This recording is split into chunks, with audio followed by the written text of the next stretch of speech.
When the European first came here, Columbus, we could drink out of any river. If the Europeans had lived the Indian way when they came, we'd still be drinking out of water because the water is sacred. The air is sacred.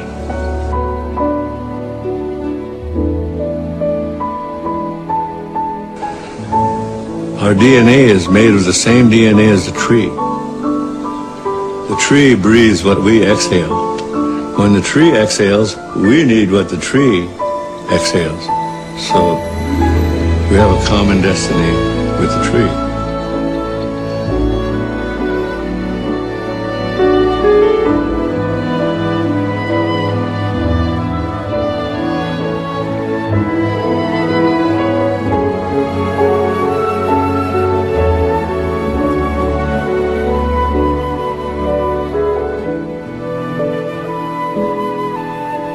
We are all from the earth.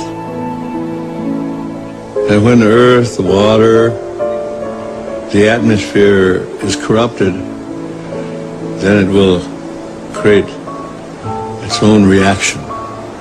Mother is reacting.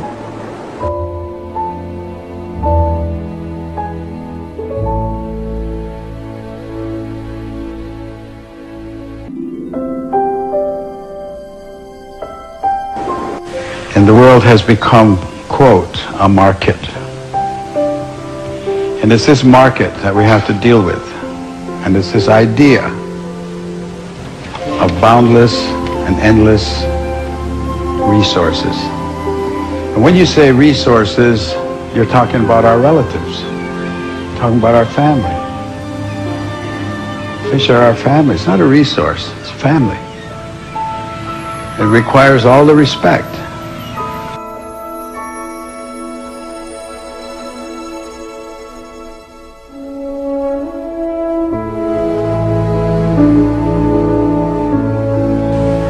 The structure of the world itself is such, it functions on natural law, and the natural law is a powerful regenerative process.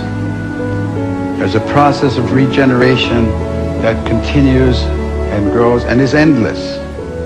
It's absolutely endless if everyone agrees to the law and follows the law. But if you challenge the law, and you think you're going to change the law, and you're bound to failure. And in that failure will be a lot of pain, because the natural law has no mercy. It is only the law. The earth is all-powerful. It wasn't made here for human beings. He said we're part of it. But we don't have to be here because the earth has its own process. And if it becomes to the point where you destroy yourself as human beings and you destroy life and finally leave this earth, the earth's not going to disappear. There's not going to be an end of the world. That's really a very interesting concept to us.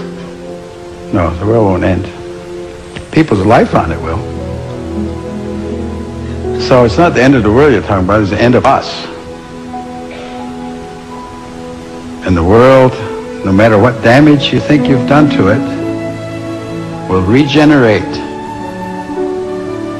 will regreen, will redo everything that was here at one time, except there won't be any people. Because it's got all the time in the world.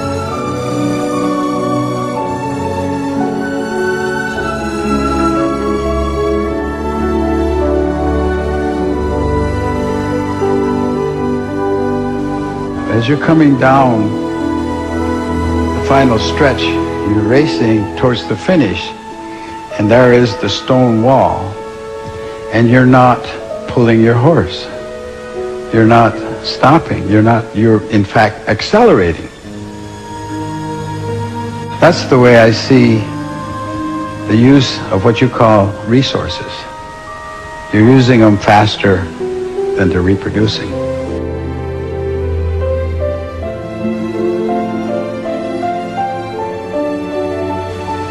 and you're headed towards that disaster, and none of you are pulling your horse.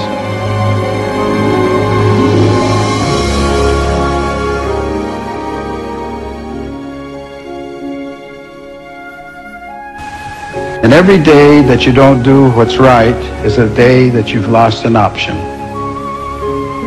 And you're losing your options every day.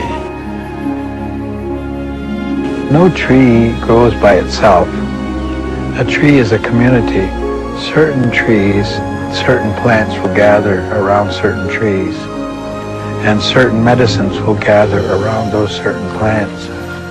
So that if you kill all the trees, if you cut all the trees, and you're destroying the community, you're not just destroying a tree, you're destroying a whole community that surrounds it and thrives on it, and that may be very important medicine for people or for animals.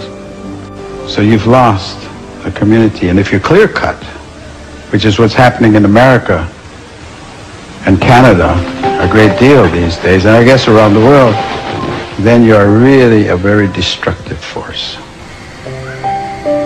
And simply replanting trees is not replanting community. You lost a lot in the process. If you don't understand that, you will. And that understanding comes in a very difficult manner.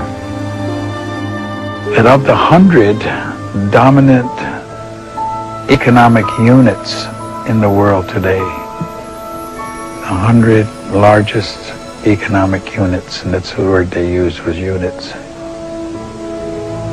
49 are countries and 51 are corporations. Now, you digest that for a second. What does that mean? It means that corporations are the driving force of decision-making today. And corporations are not concerned with human rights. They're not concerned with human life. They're not even concerned with a proper wage for the people that are working for them. So what kind of decisions are going to be made on our behalf by this economic power, these corporate states, I call them? Oh, there's going to be hell to pay, as they say, for some of the things that are going on now. So I think that people have to become aware and become awake, and not, and power is always in the people's hands, authority. They need to come of one mind, and they need to challenge the values that are being shoved at them today, because this has become a consumer society. It's driven by economics, it's not driven by common sense. You know, it's not good sense to follow somebody just because. Why? You can't give me an answer why you follow him, but if he were going to do something like jumping off a cliff, would you follow him? Would you do that? Use your sense, use your common sense. Everybody should be their own leader. In other words, do your thinking for yourself. And we look about for allies, we look about for friends, we look about for people who will understand and agree with those mandates of peace.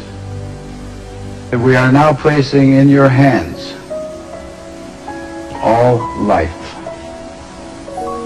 And it is your responsibility and it is your duty to look after all life.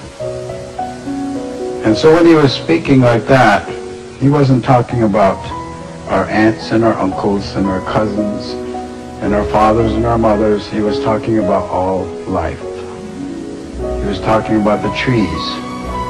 He was talking about the fish, animals, everything that grows, everything with life. Because it is a family.